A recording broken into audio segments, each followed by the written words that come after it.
This is Adam King from Aliens Don't Ring Doorbells, and you're listening to Madness to Creation. Go ahead, say it. Welcome to the Madness to Creation podcast, where self-care and music merge. This is Maddie. How are you? On the 50th episode of the Madness to Creation podcast, we have the special guest Moby, along with multiple media outlets. This is going to be kind of a different list in the sense that it's based upon a Zoom conference call. On May 28th, Moby released his new album, Reprise, which is a collection of his hits, and it's re-recorded with the full Philharmonic Orchestra, released via Deutsche Grammophon Decca on May 28th. The reimagined single, Natural Blues, which features the amazing special guest Gregory Porter, was on the Radio 2 A-list this week of Natural Blues. And also, Gregory Porter launched his new online cookery show, The Porter House, this week. And Gregory Porter may or may not have whipped up a vegan meal for Moby's supper. And you can follow this podcast on Spotify, Spreaker, iHeartRadio, Geo7, YouTube, Jason Podcasts. And also find us on Facebook, TikTok, and Instagram at Madness to Creation, and also at MTC Madness on Twitter. I want to especially thank Mark Dean for providing us with this interview. And you can find Mark Dean on Facebook at Mark Dean Media Journalist, and find him on Twitter and Instagram at DinoJou. That is DeanoJou. On that note, hopefully you enjoy this listen, and I want to thank you guys so much for listening throughout all these episodes, and it is so appreciated. And on that note, be good, be safe, and be well. Over and out. And take it away, Moby. Natural blues, like with singers, sometimes as opposed to samples, and to just expand upon the original emotional quality of all of these original songs. Great. I can see that we have now Gregory here. I see he's still muted, so whilst he settles in, I'm of course not Gregory, but I allow myself to ask the next question. You have worked not only with Gregory, but a lot of really great collaborators. And I'm sure Gregory wants to know this too. So welcome you guys. Can you tell us how you choose your collaborators in general and how you chose them for this album? Well, when I was really young, I wanted to be a great singer. I remember being 12 years old, 13 years old, and thinking how phenomenal it would be to be David Bowie, to have this amazing voice. And then I started singing in bands, and I learned pretty quickly, like I was good at yelling. You know, I could yell punk rock songs pretty well. I could do a pretty good impersonation of Ian Curtis, but I didn't have a huge, beautiful voice. And so in the late 80s, when I started making music under my own name, I realized that to have beautiful voices on my records, I had to work with people who had beautiful voices. And so for this album, before we even started recording, I just made a list of the songs and who the ideal singers could be. And I wasn't looking for perfection, you know. I mean, it's wonderful when people are talented, but, you know, like in many cases, the best case scenario is when you have great technical ability attached to that sort of ineffable sense of beauty and character. You know, I would say Gregory's vocals are a perfect example like that. He has phenomenal technical ability, but his vocals are anything but generic. You know, they're emotional and they're resonant, and they're so reflective of him as a person. You know, so when I was looking for singers for this album, I wasn't looking for people who would be singing soap commercials. You know, I wasn't looking for generic voices. I was looking for voices that had that emotional resonance and personality. Fabulous. Thank you, Moby. Gregory, welcome to the chat. Hello. Hey, Gregory. Can you hear me okay? Yeah. Gregory, are you up in glamorous Bakersfield? I am up in glamorous Bakersfield, absolutely. Nice. So to put it in context, the last time we saw each other, we were doing a TV shoot in a ranch that felt like a cult gone wrong. Like that location was, I don't even know where it was. It was up a mountain somewhere outside Los Angeles. And you really felt like this is where the Manson family lived before they went away.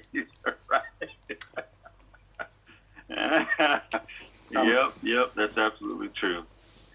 Yep, and my job was just to sort of sit in the background as like the insecure bald white guy and play guitar while you and Amethyst Kia sang. Like, so if anyone watching these performances, I hope they don't pay attention to me. With a giant dog and a helicopter at the same time. Yeah. Fabulous. Gregory, is it okay if we hand over to you now for the interview? To do the interview? It is, yes. I'll do whatever I'm told, yeah. Did you get the questions? Okay. I did. Right. Well, you know, I was confused because I think I got questions for Moby. Was there some questions specifically for me? They're for you to ask Moby. Oh, okay. Nobody tells me these things.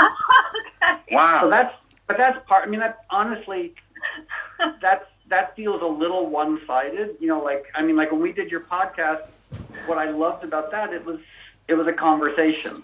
Yeah. So you know, like, so I would feel a little uncomfortable if this was just you asking me questions, because obviously, like, I am so fascinated by like your story and your approach to music.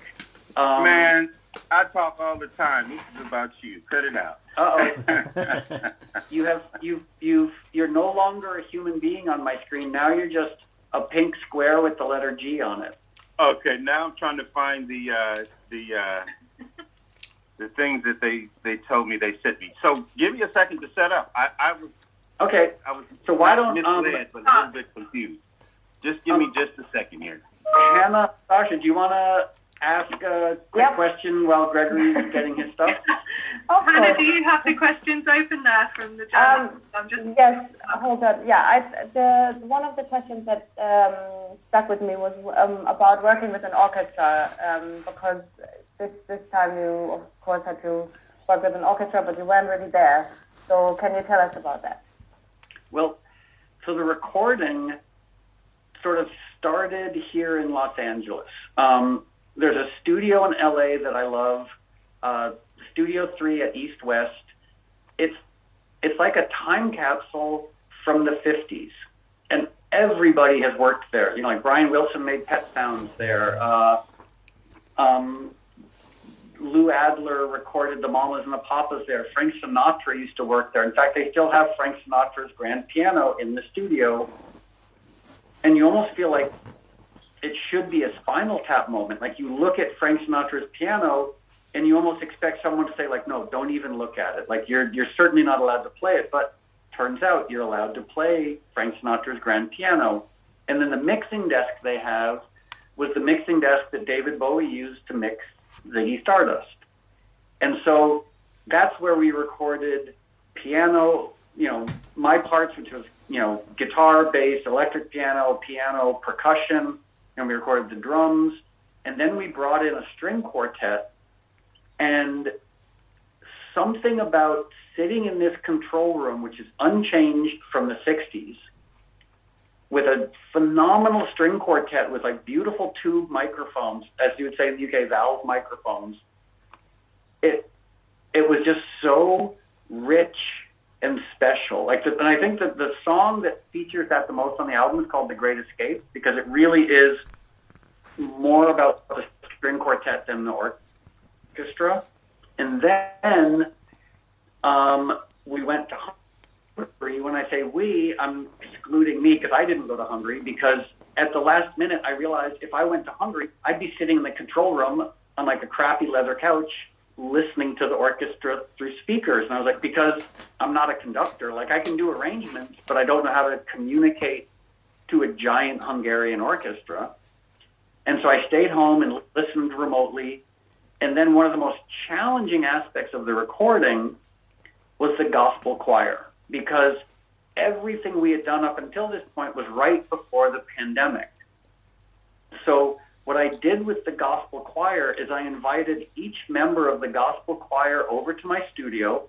I set up a microphone outside, and everybody recorded with like phenomenal safety and social distance. Every member of the gospel choir recorded their vocals outside. Like if you listen really closely, you might even hear like a car horn or some birds chirping when the choir is singing. That's such a Corona story. Unbelievable.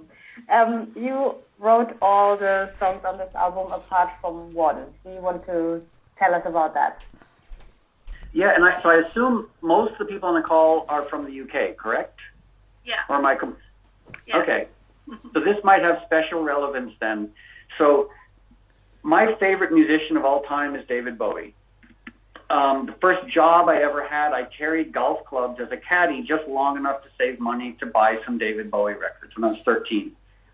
Then in 1999, we became friends, and he and Iman actually moved to an apartment across the street from me in the Lower East Side of Manhattan.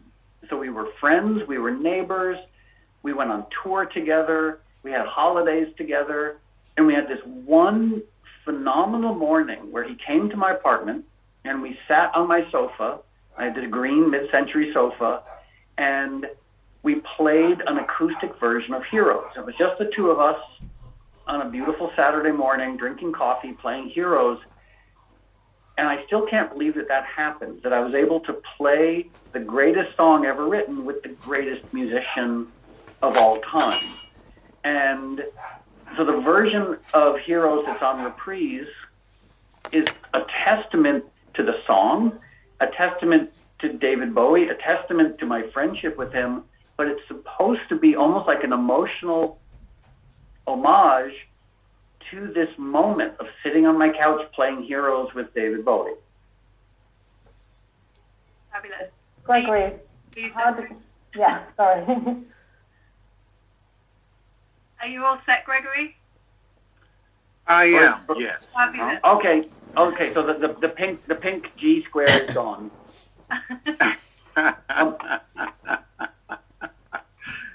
All right. Yeah, it's amazing. I mean, Moby, you're amazing in terms of your knowledge of and technical skill. When we were filming the video, he knew all the cameras and lighting and sound. I am new at this, so even just opening an email is sometimes problematic. So there you go. Well, here's the thing. When I was 13, if I had been able to sing like you, I never would have learned how to engineer in a studio. I would never even learn how to play an instrument, because when you have a voice like yours, you don't need to do anything else. Like that's, so everything else I've done or learned how to do is simply a product of my inadequacy. Because in a perfect world, I'd just be singing, but obviously that would not get me very far.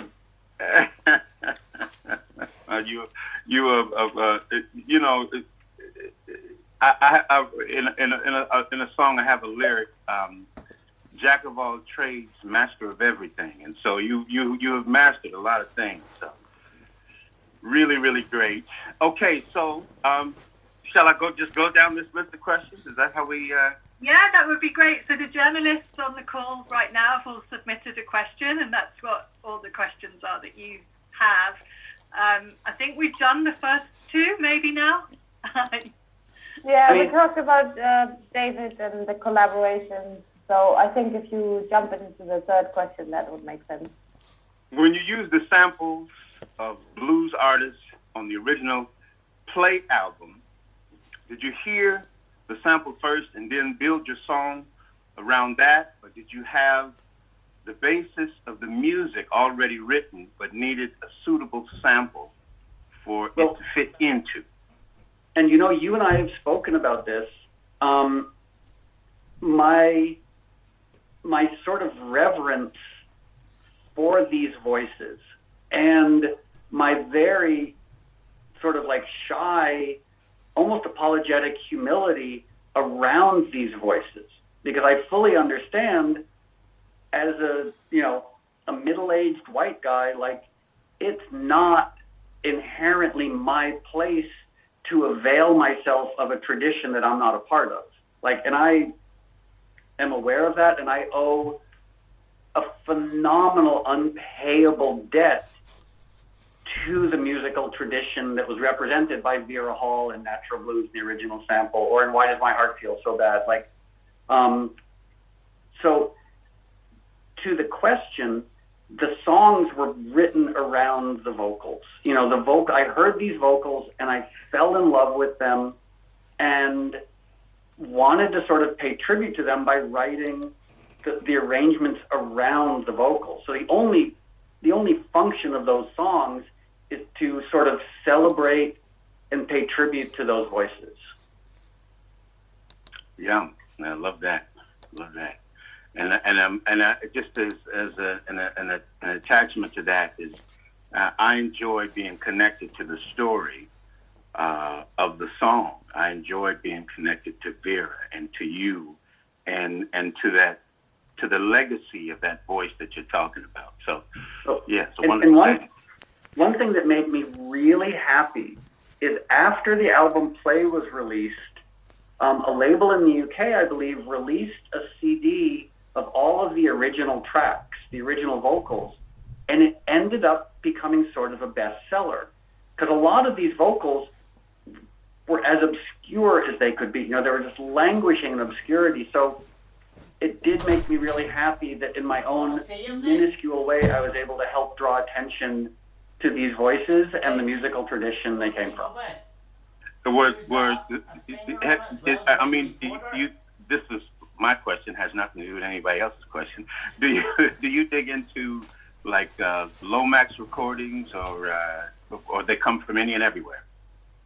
They came from any and everywhere, but some of the more iconic ones were the Lomax Recordings, because Alan Lomax, was tireless in going around trying to document, musical traditions that were on the verge of disappearing. He helped discover Leadbelly in that way.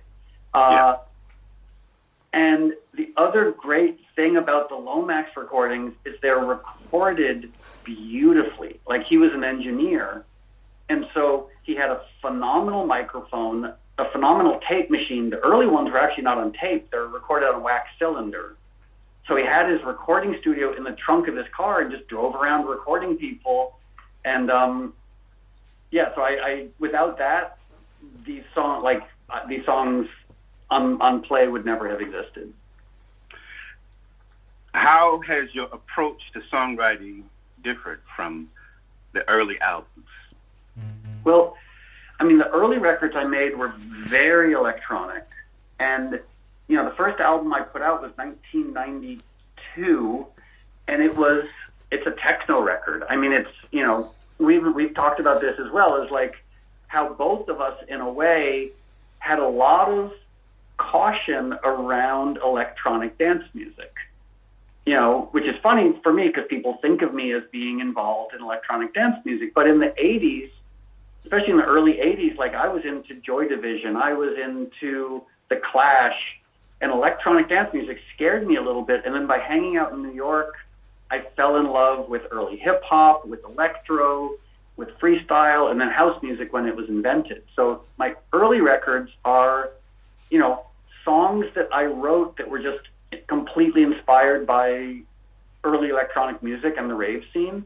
And then as time passed, I think the music I've made has become a lot more idiosyncratic, a lot more eclectic, sometimes a lot louder, sometimes a lot quieter, but definitely different than the early electronic club music I made.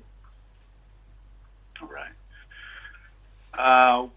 What was your initial market anticipation when releasing Play?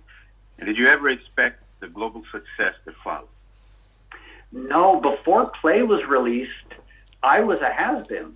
The album before Play was called Animal Rights, and it was this aggressive, dark, challenging, almost potentially unlistenable, according to some people, album.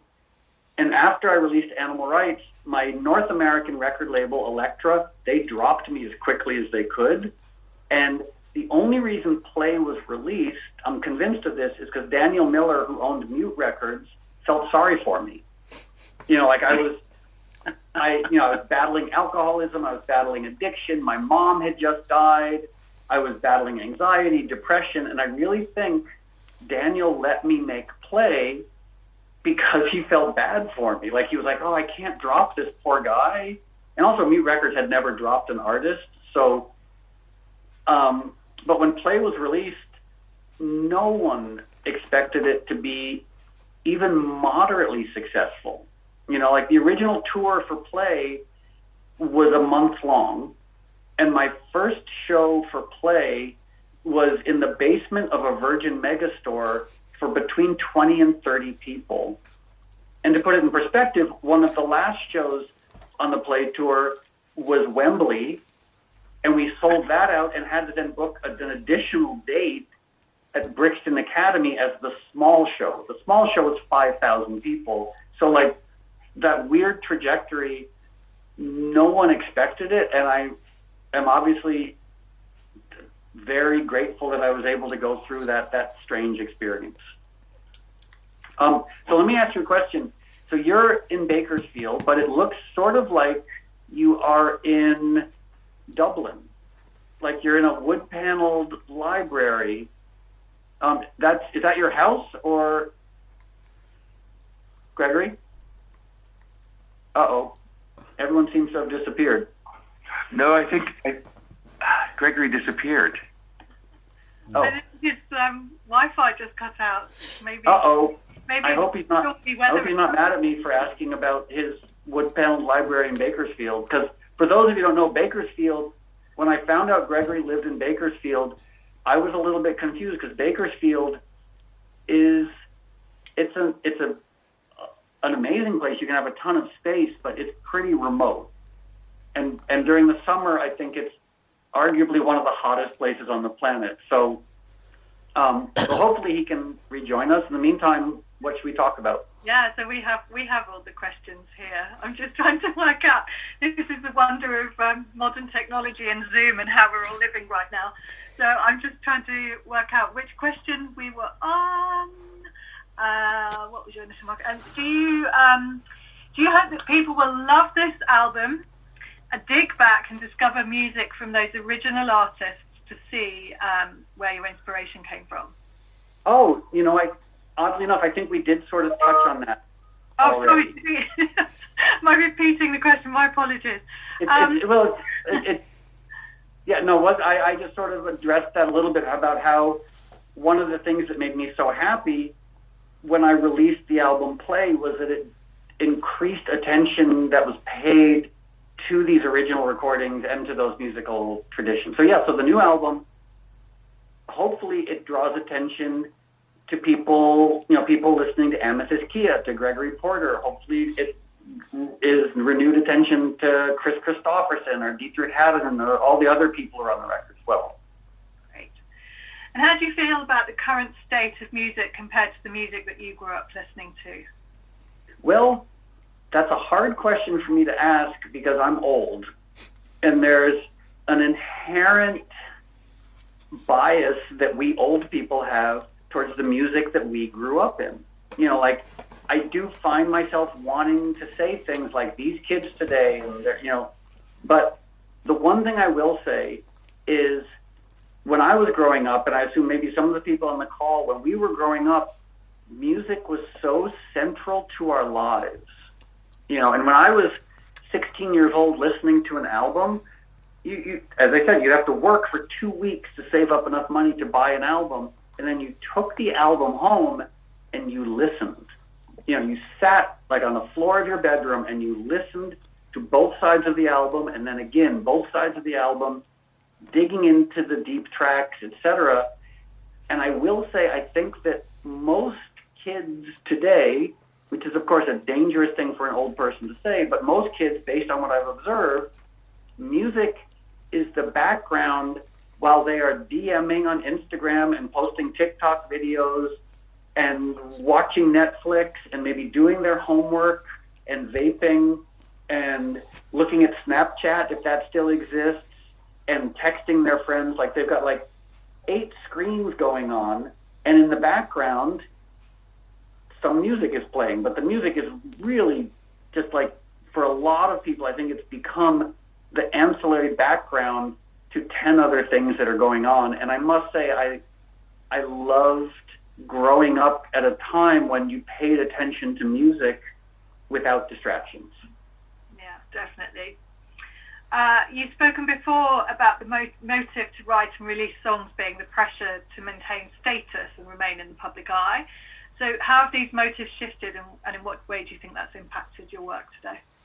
Yeah, so I had this terrible period that I'm sort of ashamed of, but I hope I learned from it, where after the success of Play, I wanted to keep the success going. And so as a result, I toured constantly, and, you know, I was trying to make music that I loved, but I was also trying, if I'm being honest, even though it's shameful, I was trying to make music that would keep the attention coming my way. You know, I loved the external validation that I got from being a public figure musician.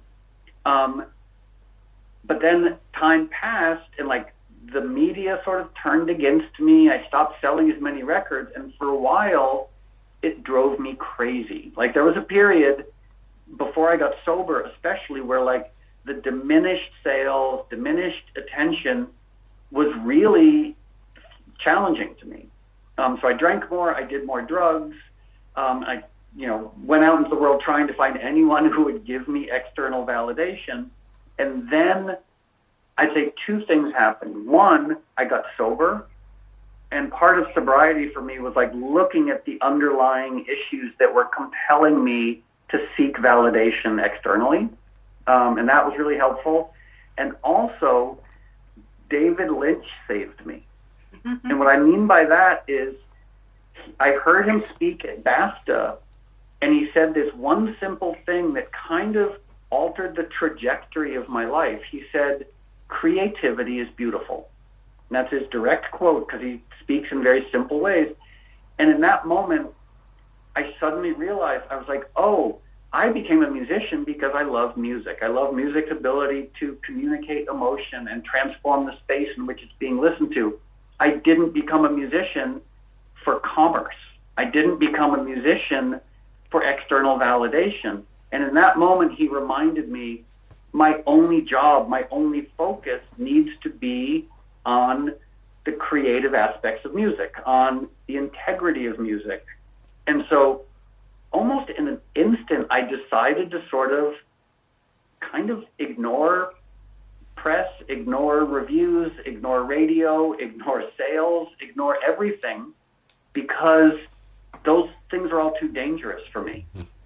So as a result, today, I don't read reviews, I don't read press, I don't read comments, I don't ever know anything about record sales. I just live this naive little life where I make music, put it into the world, and I have no idea what happens after that. Fabulous. I call that healthy ignorance. Yeah, I love my healthy ignorance. Like, I love my healthy ignorance so much. Like, every now and then, someone will send me something saying, like, I can't believe they wrote this terrible thing about you. And I'm like, no, don't tell me. I don't want this. Like, I love not knowing. Like, my naive little world where I think everything's fine. Gregory, before you cut out, I was wondering, and I don't know, maybe my question got you so mad that you threw your computer across the room. Your wood-paneled library in Bakersfield, because when I think of Bakersfield, I don't think of elegant wood-paneled libraries. This house was built in 1939. Please. So it's like probably one of the oldest houses in Bakersfield. But the guy was a farmer who built this house. So it's pretty big, in a couple of acres in terms of Bakersfield house sizes. So and they modeled it after a country British gentleman's home. So I had to buy things to go along with that, cricket balls and this kind of thing. It's safe to say that's probably the first time cricket balls have been brought to Bakersfield, California. You may be. Okay. Yeah. Do I jump back in with the question? Yeah, we're actually on number 10, but I'm going to jump in, Gregory, and ask both of you that question. It's a really difficult question to answer, I think, but maybe you could both have a chat about whether you prefer creating music or listening to music. It's a hard one. Yeah, that is a tough one. I enjoy the process of making music, and but inevitably, during the process of making music, I beat myself up about not being trying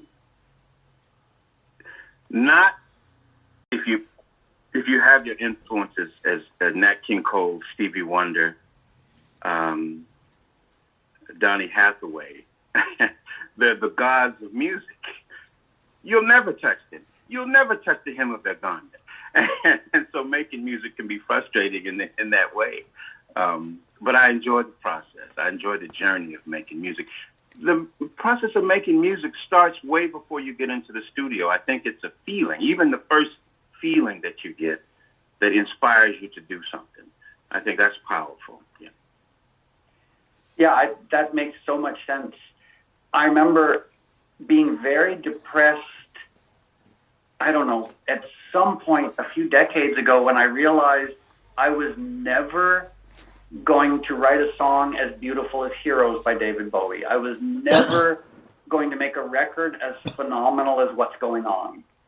I was never going to be able to sing like Baby Huey. I was never and it's sort of depressing, but then for me, once I accepted it, it was kind of liberating. I was like, oh, I can be inspired by the gods of music, but I can also understand I'll never touch them. I'll never come close to them. It's almost sort of like maybe going to Mount Everest Base Camp and being like, okay, I got to Mount Everest Base Camp and I'm looking up at Mount Everest and there are a lot of people up there and I know that I will never join them. Yeah. Gregory, over to you. Tibet. In 2008, you took part in Songs for Tibet, the Art of Peace. Did this project serve its purpose in the end? And will there be a follow-up? If I'm being honest, I was very tangentially involved in that. I believe they asked for a song, and I gave them a song for free. One of the more interesting aspects of that was I got to hang out with the Dalai Lama. And what I learned is the Dalai Lama has a great sense of humor. But maybe I should keep this to myself because I don't want to cause problems. But what I also learned is that by definition, human beings are human. The Dalai Lama is a wonderful, inspiring man, but he's human. We hung out together, and he was lovely, but he's human. And it made me realize, there are these people in our world who are alive now or have been alive in the past where we venerate them and we give them superhuman abilities.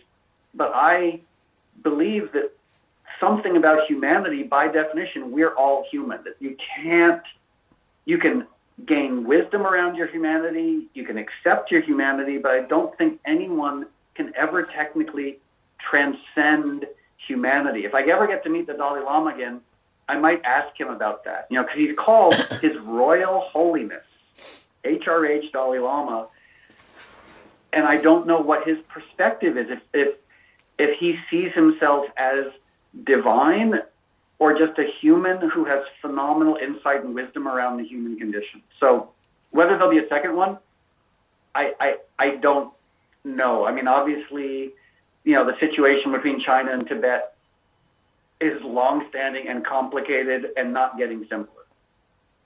Mm-hmm. Wonderful. This next question, I'm sure you have some insight on. Do you believe musicians hold any sort of responsibility to draw people's attention to matters like press freedom issues, human rights abuses, and armed conflicts? I hope so. I mean, the greatest musicians of all time have used their voice to draw attention to issues. Obviously, some of the greats have been able to write phenomenal songs around it. Public Enemy wrote "Fight the Power." Earlier I was talking about Marvin Gaye and "What's Going On" and "Mercy, Mercy Me." The Chambers Brothers. But what I'd say now, what I think is interesting is musicians have so many new ways of communicating. Obviously interviews, Zoom calls, but social media. And I do think even if a musician like me isn't great at writing issue-oriented songs, I should still try to use the audience that I have to address important issues. Yes, I think you do it quite well. You have a lot of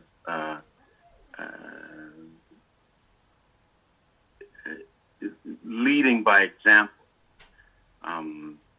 On the set of the video is amazing vegan food, and your thoughts about animal rights are on the forefront. When people go to look up anything about you, do you think the companionship of animals will be appreciated more in the future due to the joy that they have brought during this pandemic?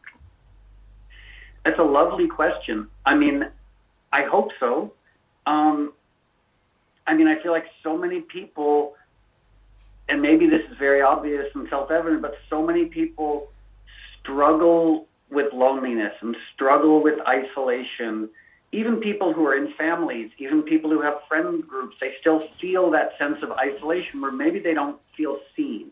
They feel like they can't be their authentic selves, but a lot of those people feel like they can be their authentic self with animals, and I think that's such a lifesaver for so many people, like the unconditional love that animals have for us and that we in turn oftentimes have for animals. And what I find is, of course, it's wonderful to spend time with a companion animal like a dog, but it's also really wonderful, and I don't know if you get this up in Bakersfield as well, but like I go hiking in the mountains and I see animals who have nothing to do with us, coyotes, mountain lions, rattlesnakes, bobcats, etc. And there's something really profound about seeing animals in an environment that has nothing to do with humans. I presumptuously feel like there's a transference that can happen in that environment. And a lot of times when people live in big urban environments, they don't get to have that experience. I have turkey vultures. Somebody in the neighborhood has a peacock. There are 20 different varieties of birds that I can see that nest on my property, and it's pretty fascinating. And I love it. And I go out with my binoculars. But one thing, observing some of your videos on social media, and I have to be honest, and I hope I don't make anybody uncomfortable with what I'm going to say. I've enjoyed watching the intelligence and beauty of some of the cows and pigs and that you show on your social media. And I have to say, even though I'm a cook and have been cooking for years and have consumed meat for a long time, I have a cooking show called The Porterhouse. Didn't mean to plug that, but I feel like everything is and was available to me. But you put a seed in my head. And I don't know how much that seed is going to grow, but it did cause me to think about the sacrifice or what we're doing to consume other animals. It did make me think, and it continues to make me think, and I'm okay with that, to be challenged that way. I wondered, even when I met you and when we had lunch, would you be a zealot about it, or would you be like gentle about it? And I didn't feel any pressure one way or the other. Well, I mean, I have to remind myself, like, until I was 19 years old, I ate nothing but Burger King and pepperoni pizza. And I just feel like, regarding any issue, like, we live in this time, and again, I'm stating the obvious, we live in this time where people just immediately yell at each other, you know, and it accomplishes nothing except for making people angry, you know, whether it's in the realm of politics, whether it's gender, whether it's race, whether it's the Middle East, whether it's just this constant belligerent yelling of people who, like, just have decided to categorically disagree with one another, as opposed to talking, as opposed to listening, as opposed to recognizing in a way that we're all fallible, you know, that we're all doing, like, we're all working to do our best with limited amounts of information.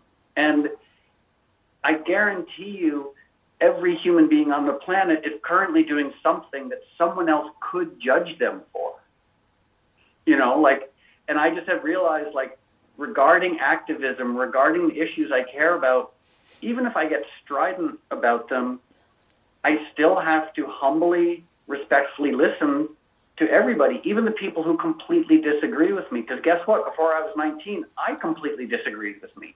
You know, so I hope somehow, regarding all issues that we're, I mean, I'm not very hopeful, but maybe that we can get to a place where we actually ask questions of each other, where we listen to each other, where we communicate with each other, as opposed to the lunatic levels of, like, anger and accusation, where people aren't even listening anymore. They're just screaming at the top of their lungs, and it's so heartbreaking.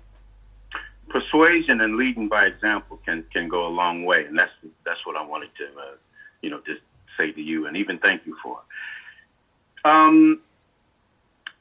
You've done many interviews over the years, but if the roles were reversed, who would you personally like to interview? A personal hero or inspiration? Wow, what a wonderful question. And the person who comes to mind, and maybe this is a very obvious answer, but I just would love to sit down and ask him all these questions, would be President Obama. You know, because in human history, no one has occupied a more unique place than this one person. You know, and also I'd like to ask him about aliens. I'd like to say, well, as president, what do you know about Area 51? Like, have you been there? Have you seen the gray aliens? Were there any aliens in your cabinet?